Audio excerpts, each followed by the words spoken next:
everyone. I'm Natalia Bilbao, and here's what's happening in LA this week.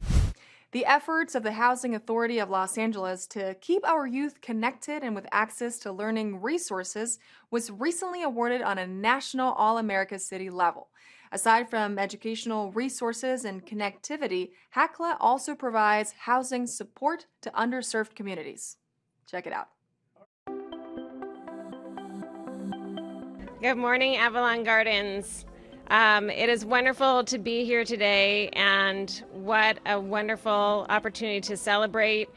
We're celebrating an All-American City Award we received from a national competition, really kind of honoring the work that's been done here over the last number of years, in particular in working within the community on grade level reading, educational opportunities, broadband access, particularly in the time of COVID, and a lot of our efforts have kind of come to culmination now.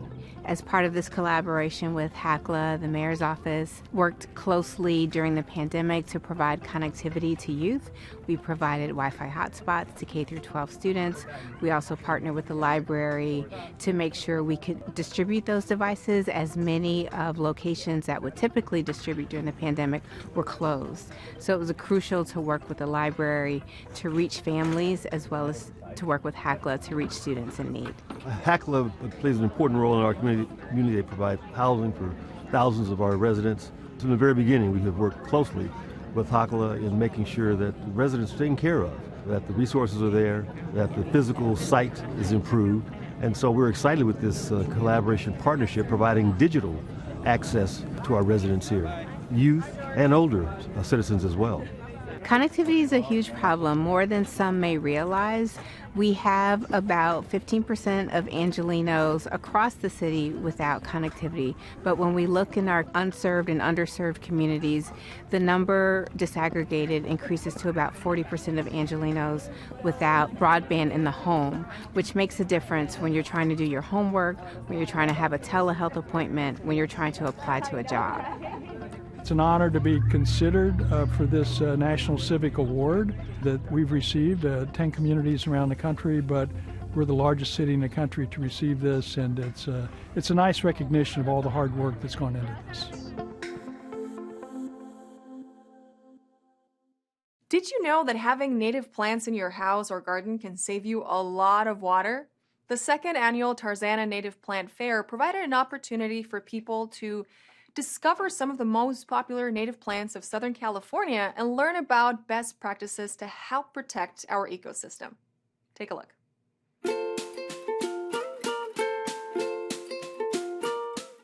So today is an annual native plant fair. It's the second one that we've done. The purpose of it is to educate the community about the importance of native plants.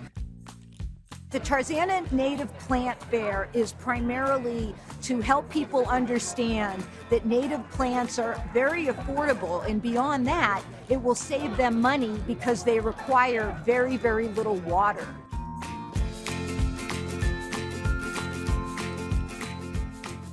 If you think about LA, all the streets, all the freeways that we all use every day, they're beautiful. There used to be native plants there. And there's a plant, milkweed, that the monarch butterflies used to rely on that we're trying to get back in, as food for the monarch caterpillars. So I think the milkweed is probably the easiest one to talk to people about, because almost everyone, even if they've never grown a native plant, I think almost everybody knows what a monarch caterpillar is, right? So it's a real easy sell. We've had some incredible support from the community. Our local city council member, Bob Blumenfield, is a big supporter of our events, helps us get some funding so that we can offer these events. And all of these organizations are coming here using their own resources just so they can get the word out.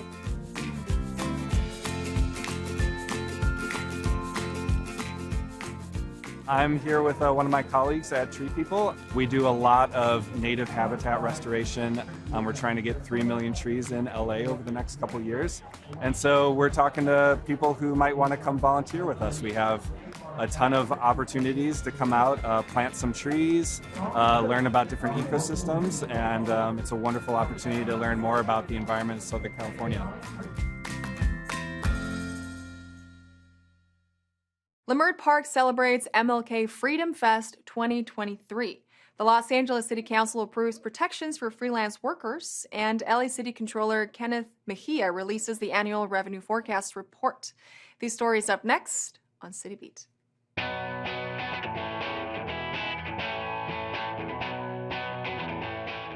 Leimert Park Village hosted a Black History Month celebration in South LA, celebrating arts and activism in the African American community.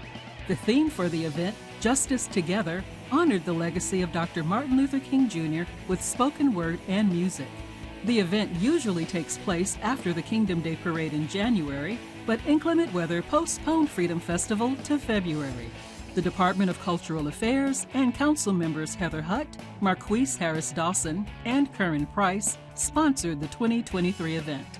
For info on more upcoming cultural events in Los Angeles, visit culturela.org. LA City Council unanimously adopted the final ordinance that would establish protections for freelance workers. The Freelance Isn't Free law will help protect freelance workers from non-payment and retaliation efforts through written contracts.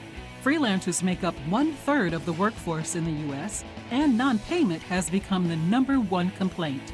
The ordinance requires that any contract of $600 plus between employers and freelance workers must be in writing with a confirmed payment date. If the contract does not include a date, or if there is no written contract, employers must pay freelancers within 30 days after the work is completed. Based on Councilmember Bob Blumenfield's motion, this law will empower city officials to enforce these protections.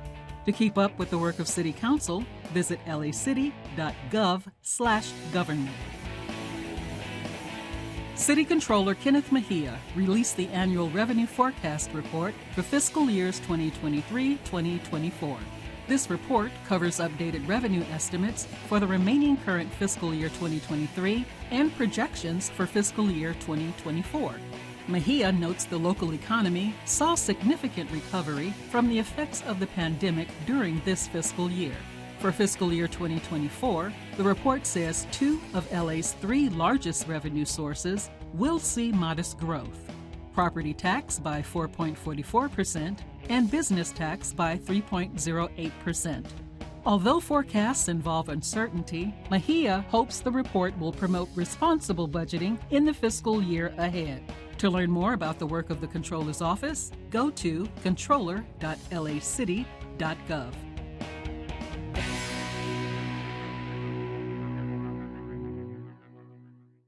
Tax season can be a stressful time for many of us who don't have the knowledge to get this important task done correctly. For that reason, the Los Angeles Public Library is offering Angelenos help and advice with their tax filing through their free tax assistance program. Check it out.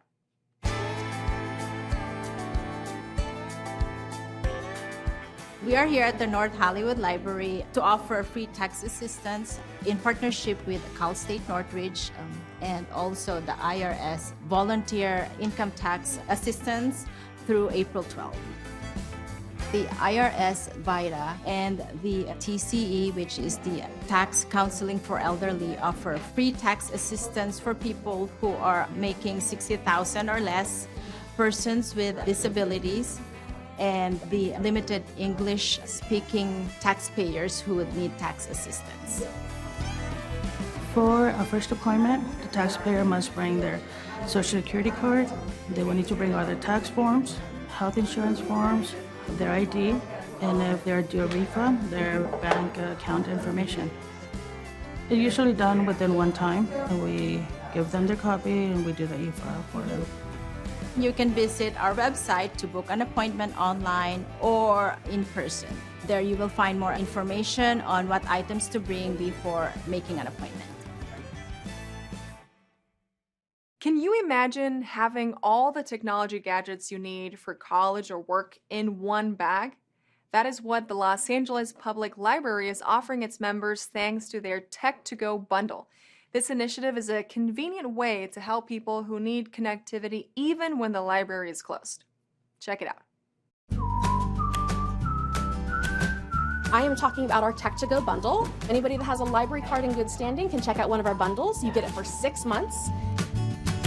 What's included is a Chromebook, a hotspot, So anytime if you're doing like school at night and you work all day, instead of having the library open past 8 o'clock at night, we're there for you through our Tech to Go bundle.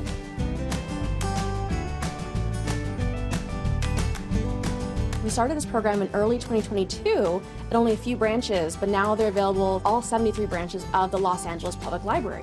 So you actually have a way to do your school, or if you want to do homework or anything else, this is really great for you.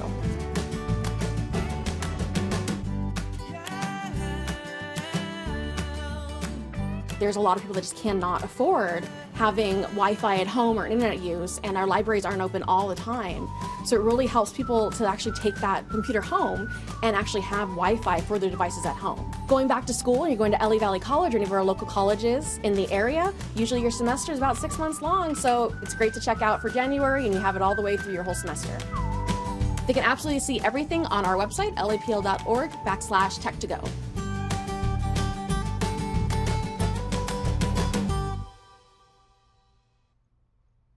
The Mardi Gras restaurant in Sherman Oaks recently gathered several council members, city officials, and many Black business owners in the Valley for a Black Business Celebration Mixer. The purpose of this event was to celebrate the effort from these entrepreneurs as well as connect them to all the city resources available to keep them thriving. Check it out.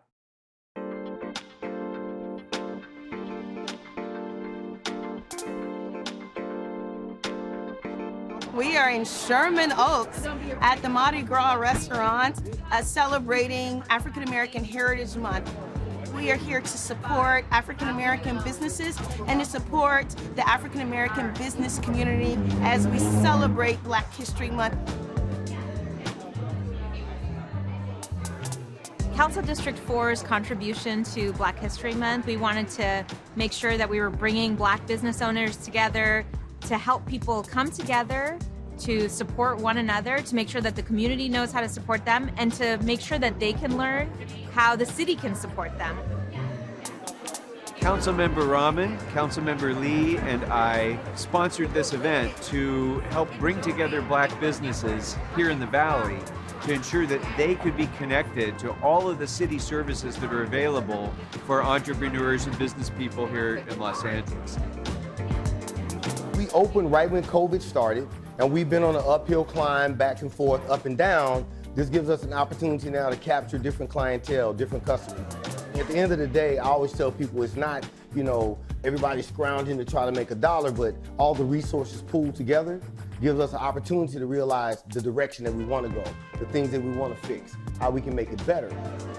It helps the community because the resources are going to be basically handed to them. So they don't have to search, they don't have to go looking for it.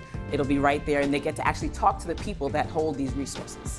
The pandemic shut down so many businesses, and for those that held on, we want to say we're back, we support you, and we want to create an opportunity and to know that the city is here for you.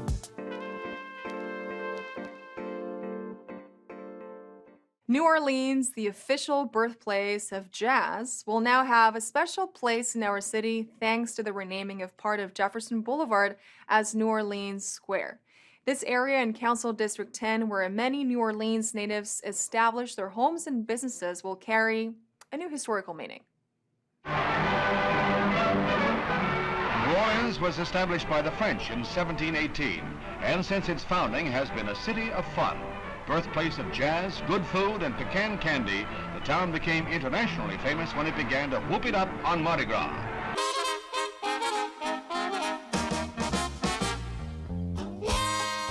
I'm here to introduce legislation that will declare a stretch of Jefferson that goes from 10th Avenue all the way down to Western on Jefferson as New Orleans Square.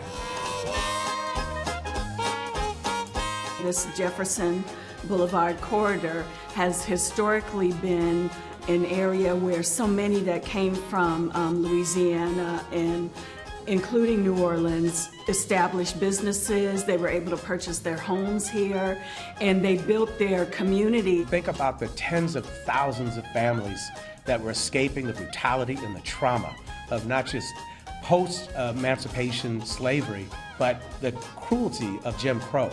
And they found refuge in a few locations here in the West Coast, One of the primary locations was where we are standing right now.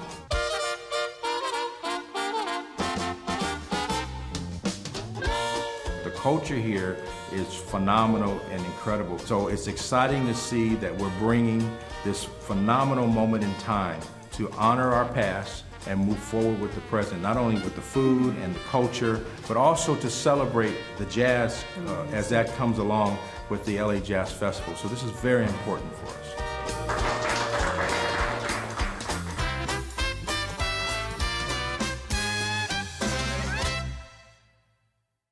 In this week's feature story, our own Maria Hall-Brown sits down with Los Angeles Police Department Commissioner Dale Bonner.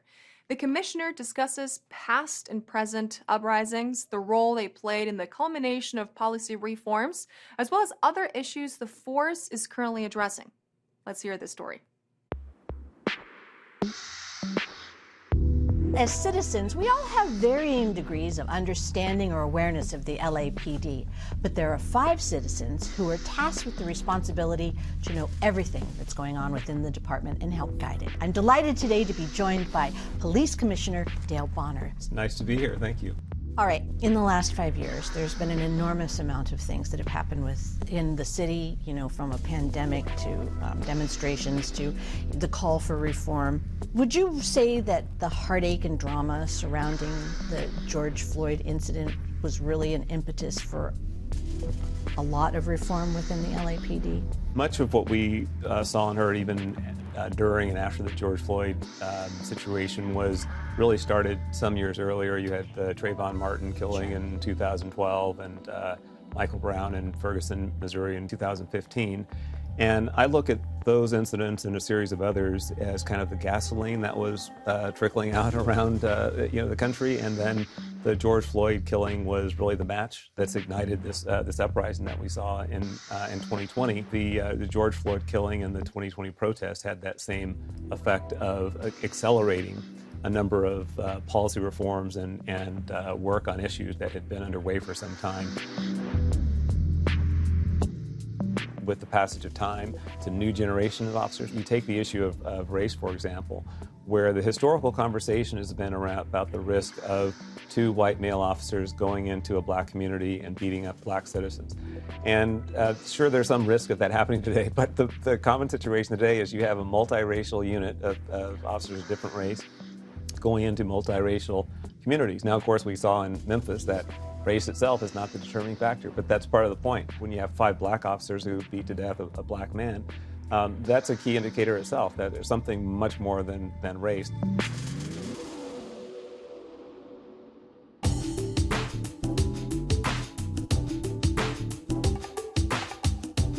What positive things are you aware of that should be shared in the general public? What you really come away with, or what I've come away with, is a sense of the decency of the workforce and the people who have really spent many, many years dedicating their lives to the profession. It's been great, thanks. Thank you very much for having me.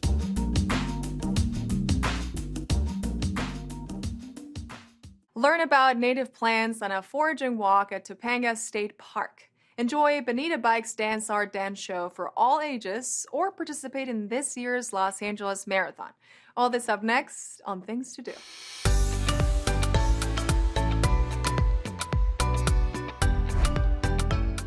The LA Public Library invites you to get outside and up close to the beauty of nature in Southern California.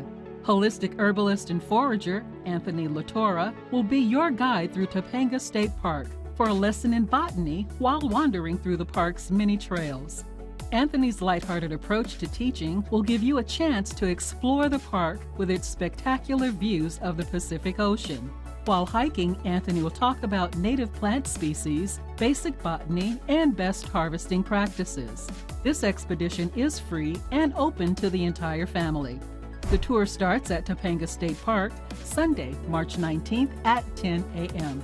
For more information, log on to lapl.org/events or email lifelonglearning@lapl.org. Join members of the community, students, and faculty from Los Angeles Mission College for a very unique dance event. Bonita Bike's dance art allows you to see beautiful performers and share your thoughts with the artists themselves as they explore our relationship to machines and their effect on our sensitivity to nature, quiet, and the earth through dance. New viewers will be introduced to concert dance and chamber music ensemble, while offering an enriching experience for those already familiar with dance art. The free event is sponsored by LA's Department of Cultural Affairs and is open to the public. You can see Bonita Bike's Dance Art Company perform at LA Mission College's Recital Hall in Sylmar on Thursday, March 16th at 7 p.m. Log on to danceart.org for more information. Don't miss the 38th annual running of the Los Angeles Marathon. Since its beginning in 1986, it remains one of the most popular U.S. marathons and boasts one of the biggest parties anywhere. More than 25,000 runners set out on a course starting at the famed Dodger Stadium, winding through downtown LA, Little Tokyo, Hollywood, and Beverly Hills, before finishing at the Avenue of the Stars. Beyond the race, the weekend includes a 2-day health and fitness expo. If running 26.2 miles isn't your thing, you can get your miles in at the Charity Half Marathon, Saturday 5K, LA Big 5K, or the Kids Run. Get all the information about the LA Marathon and the schedule of events at lamarathon.com. And that's a look at some things to do.